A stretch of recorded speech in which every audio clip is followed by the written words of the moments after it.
Welcome to Snyder's Inc., where the fun never ends. Reactions, gaming, and more with Josh as your friend. Tune in, buckle up, it's a ride you don't wanna miss. Snyder's Inc., let's dive in, feel the ultimate bliss.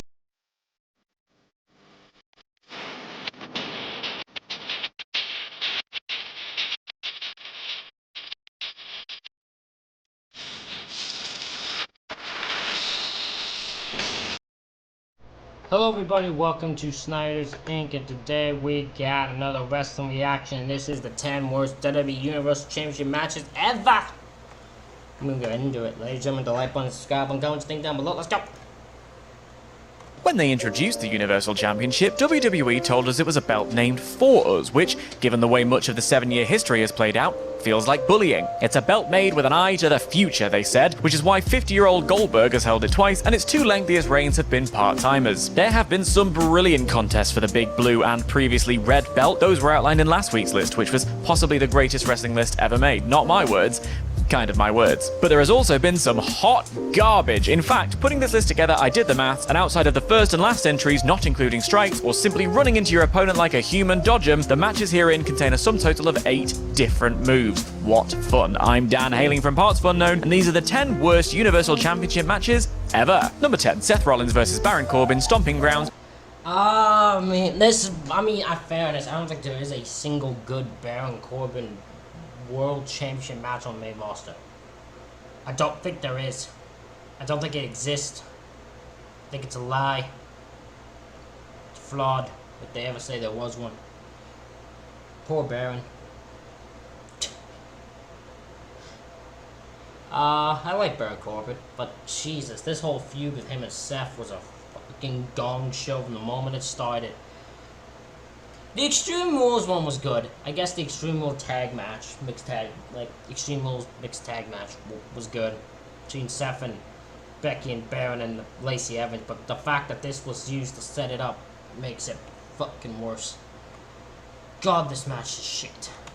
2019. A simply awful wrestling match given a reprieve here because it contains, would you believe it, some actual wrestling. Baron Corbin was the epitome of go-away heat at this time, and Lacey Evans wasn't faring much better, so the decision to let Corbin choose Evans to be the special referee in this match, while sensible from a storyline logic perspective, was trash from an I want to enjoy my wrestling program perspective. The match plays out in just the most irritating fashion. Special ref Lacey is a classic heel, changing the rules mid-match, refusing to count pins, at one point low-blowing Seth herself, and there's nothing wrong with that per se, it's just that this kind of angle is something you want to put on your weekly TV show to build to the pay-per-view where a more satisfying conclusion can play out. As the main event of your big show, it's not what the audience wants to see. And then when Becky comes out to even the odds, a regular referee counts the pin anyway, rendering the whole thing a bit bloody stupid. Number 9, Brock Lesnar vs. Braun Strowman vs. Kane.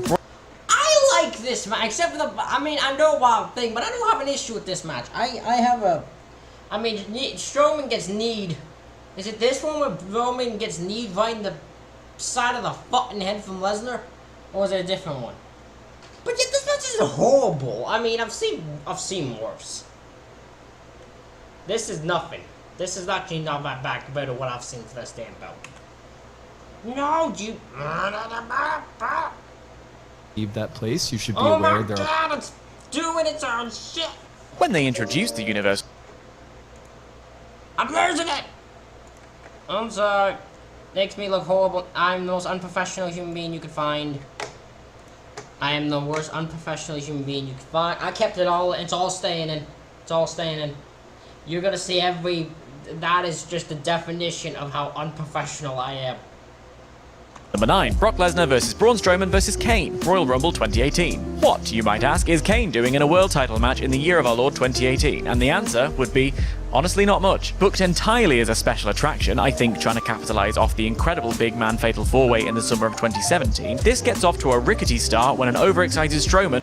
Oh, Strowman knees Lesnar in the head, and then Lesnar punches Strowman in the head. That's what happened. Tries to knee Brock's head off. Brock says no thank you, using the language he knows best, and lands a punch square in the side of Strowman's head that knocks the monster to his knees, and it never gets going from there. Where the SummerSlam match felt like a NASCAR race come to life, this feels like a high-speed chase between two steamrollers, and Kane is also there. At one point, Kane gets F5 through the announce table, which doesn't break, and then with beautiful comic timing, breaks when he tries to roll off it instead. What is, if I may, even the point? Number 8, Goldberg versus Braun Strowman, WrestleMania.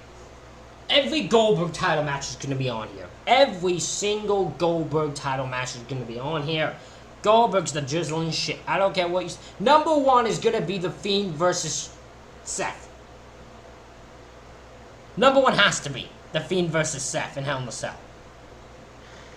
This match is pretty... I mean, in fairness, it wasn't the planned match, but it doesn't make it any better. 36. What could be better than striking while the iron is hot? If you said waiting 3 years and letting it happen is a quick solution to a legend's contract ending in front of absolutely zero fans because you're not going to let some germs get in your way, then Vince, it's you! What are you doing here? The plan was for Goldberg to drop his newly won Universal title, and we will jolly well get to that, to Roman Reigns. But owing to the old pandemic, Reigns made the decision to stay home and not put himself or his family at risk. So instead, they popped Strowman in the prime spot, and at the 8th time of asking, this was his moment to become champ. Just a shame then that it was the pro wrestling equivalent of a petrol station sandwich. They jacked jaws for a little bit, and because we could hear every word, it all felt a bit cringe actually, and then the bashing started. You get the feeling watching it back that in another time, in front of a live crowd, the sight of Goldberg trying to take down a redwood of a man would get a few gasps and ohs, but here it simply happens. It's nobody's fault, but it is quite rubbish. Number 7, Roman Reigns versus Braun Strowman. I will stick to this, right? Okay, this is what's going to this gonna ruffle some feathers. I'm going to stick to this. Excluding the fact that it's The Fiend, and that's why everyone thinks it's so shit. This is worse than the Fiend Seth Rollins match. This is worse. I don't care what anyone thinks. This is worse to me than the Fiend Seth Rollins match. The finish of this will, to me, will always be worse. I know why Fiend Seth is going to be number one, because I know it is. If it isn't, I'm going to lose my mind. But to me, this is always going to be worse of a Hell in a Cell match. This is worse. Hell in a Cell 2018. I promise this isn't just a dunk on Braun Strowman list, although it's not that, but here is another example of how tremendously badly a ball can be fumbled. You don't need to go back and watch this match, I did it for you, and that's why I hate you. Just know it's 23 minutes long and it ends in a no contest, which makes it the first bit of Hell in a Cell bobbins on this list. First of all, it was Strowman's Money in the Bank cash-in after his SummerSlam attempt had seen him spanked with the briefcase by Brock Lesnar, and his second attempt fell prey to a Shield reunion, which meant he got himself some running buddies in the shape of Ziggler and McIntyre, the monster aura well and truly slipping. And then the match exists as a Hell in a Cell greatest hits. Mick Foley's there because it's 20 years since his moment, which is recreated by Dolph and Seth. Lesnar comes down and rips the cage off the door, which, okay, is cool. But then apparently an F5 to each of the competitors is enough to have officials run down and call the entire match off as they can't compete anymore. F5s aren't that powerful. Want to know how I... This is why I say, still to this day, this is the worst Hell in a Cell match. This is the worst. I don't care what anyone says. No, strap in for the next two because, number 6, Brock Lesnar versus Roman Reigns, Greatest Royal Rumble. This match makes me laugh because it's so What were you think? The finish is so What were they thinking? Just what were they thinking? Setting the tone for Saudi bollocks from the off, this show was quite rubbish, and slap bang in the middle was honestly one of the most stupid dumb pieces of bobbins I've ever seen. A cage match's rules are very clear. Pin, submit, or escape the cage and have both feet touch the floor. We've seen that last part used many a time with someone getting hung up on a cage or both competitors landing at different times. But of course, this was latter-day Vinnie Mac WWE, so egg all over my face for caring about consistency on any level. In the closing moments of the match, Reigns hits a spear on Lesnar so powerful the pair explode through one of the cage walls, which, to be fair, is kinda sick. Once they've landed, however, in plain view of the camera, Roman rolls off Lesnar and his feet hit the floor. Lesnar, meanwhile, is on his back with his feet in the air, because that's how spears work, and the cage door is still attached, meaning at no point do Lesnar's feet hit the floor. But the bell rings, Lesnar's declared the winner, and the announcers play commentary twister trying to explain how Lesnar hit the floor first, and that means he's the winner. Michael Cole, take your hand off red and put it over your mouth. That's bollocks and you know it. And all of that aside, it's basically just a lazy copy and paste repeat of their god-awful WrestleMania match, which is a real shame because... Number 5, Brock Lesnar versus Roman Reigns, WrestleMania 34. I'm not... Okay, this is my thing. When watching this live, I did not hate this match. When watching it live, I'm making that clear. When watching it live, I was watching with my family and my friends. We did not hate this match at all. We really enjoyed this match. Really had fun watching it. Lesnar winning shocked us, but we didn't hate it. Everyone else hates it. Not one to be dramatic, honest, but this match crushed my spirit. WrestleMania, for better or worse, is my favorite night of the year, and the main event of that show should feel the most special ever. So when a match is so dreadful it has crowds chanting, "This is awful and boring," I want to run away and hide and clutch my copy of There's a sign that you showed said Roman Reigns sits down to pee. Incredible WrestleMania sign. WrestleMania moment, love it. X7 so close to my chest until I end up back in the good timeline. God, this sucks. Roman was going on about how Lesnar was never around to defend his belt, which is so ironic Alanis Morissette would miss it entirely, but the crowd are so unbothered at this stage that it's like a walking art piece dedicated to how little Vince McMahon knew or cared about his audience's interests at this moment. And in terms of content, over the course of 15 agonizing minutes, Brock Lesnar wrestles like he's being controlled by a 12-year-old playing SmackDown Shut Your Mouth. Oh, I've got 6 finishes queued up. I guess I'll use all of them in a row. Reigns keeps kicking out, and every single time it's met by a groan from the crowd who just want to be released from this match, this feud, this character. Oh hell, release me from this mortal plane, anything to make it stop. Number 4, The Fiend vs. Goldberg. This one made me and my friend and my brother so angry because we thought there's no way. We thought there was no way Goldberg would win. There's no way. You can't, there's no way. They're not that stupid, we thought. There's no way they do that. We should have been more smarter than this. We should have known that clearly Vince is that stupid. What the fuck were you thinking? What the fuck were you thinking, Vince? Why do you hate us, Vince? Vince, why do you hate us? Just why? What did we do to you? What did we do that made you hate us?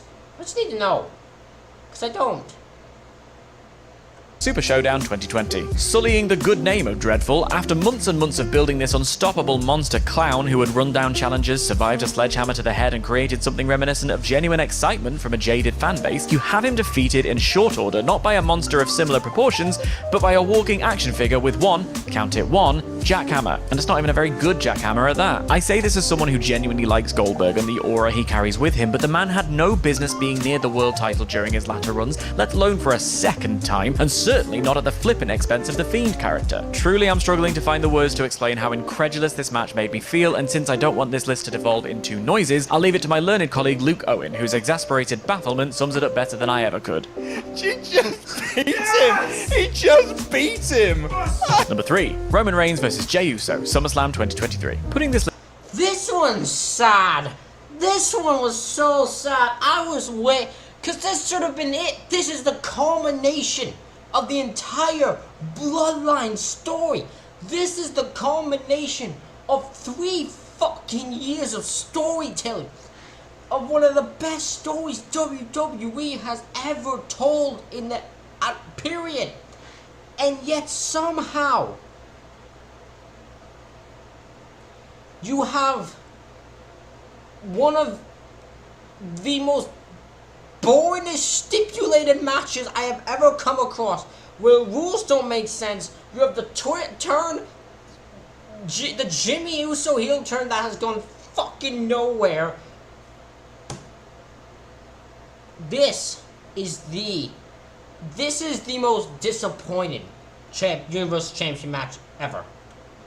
list together has made me so thankful for the Tribal Chief. 5 years of trying to relentlessly force Big Dog Roman down our gullets was interminable, but the epic head of the table reign featured more than its fair share of classics. But for many, this match was the moment where the story jumped the shark, and while I'm personally not ready to give up on it completely, I can understand why so many hit their ejector seat. A dull, dragged out bit of melodrama that rehashed the same tired pattern of every recent Roman match, just with added waiting time between moves. The tribal combat rules went out the window pretty quickly too, as it turned out to be simply no DQ by any other name, and a suggestion that it might rule out interference also went tits up, as Jimmy Uso went back on his apparent abandoning of the troupe to prevent his own brother from winning. For a legion of fans, this felt like one twist too far, and the fury rolled in as it ruined an otherwise spectacular storyline. Rumour has it there is still a hole in Pete Quinnell's TV screen, born through the power of his death stare alone. Number 2, Kevin Owens vs Goldberg, Fastlane 2017. This match makes me really... What'd I tell you? What'd I tell you? All but the Lesnar one. It's gonna be only the Lesnar WrestleMania one. It's the only one that isn't. This one shouldn't have happened. It just shouldn't have. I don't know why it did. It really shouldn't have.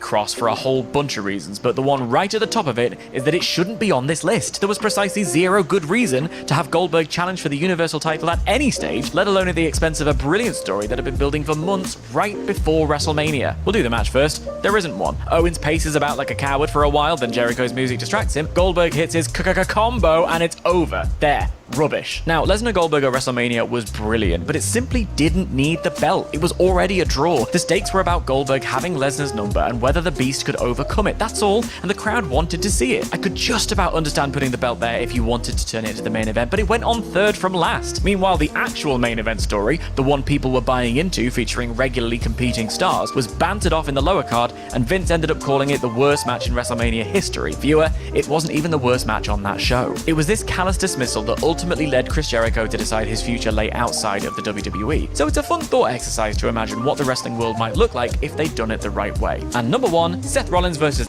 Of course it's number one. Of course it's number one.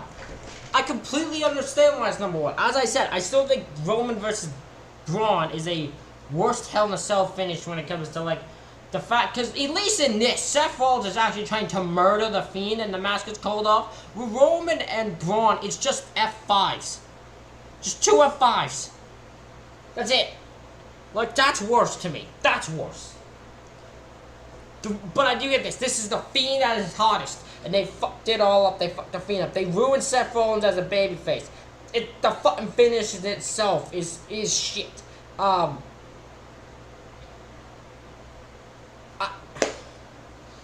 This deserves to be number one. I understand why. The Fiend, Hell in a Cell 2019. How do you kill a belt, a gimmick, a stipulation, and drive a legion of paying fans to scream bloody murder for a refund? By bathing the ring in red light and pissing all over our hopes and dreams. That's how. Bray Wyatt's Firefly Funhouse and the Fiend character had caught fire with fans who were delighted by the twisted nature of the gimmick. As Bray made appearances on Breakfast TV in the friendly Mr. Rogers Dr. Jekyll half of the character, at least to me, it felt like a moment where the lightning bolt clicked, and it was the perfect opportunity to whack the title on him and do something really interesting. But why do something interesting when you can do something stupid instead, eh? When Rollins hits his first stomp and the Fiend stands up, the crowd roar in excitement, but that excitement is quickly diminished as Rollins does about 12 more, which don't work. Diminishing returns are a thing, and when he uses every tool in the box, literally, and bonks Fiend on the head with a sledgehammer, the match is called off. This despite the entire point of Hell in a Cell being the most sadistic, brutal, final, nuclear option match, and yes, that's 2 no contests 2 years running. The fans in attendance rained down vicious boos, demanding the match be restarted, and even were chanting for AEW, which at that point had aired exactly 2 hours of television. It smashed the Fiend's momentum into a brick wall, and it never truly managed to get back to the fervent heights it had experienced, something about which I am still very, very cross. And that's our list.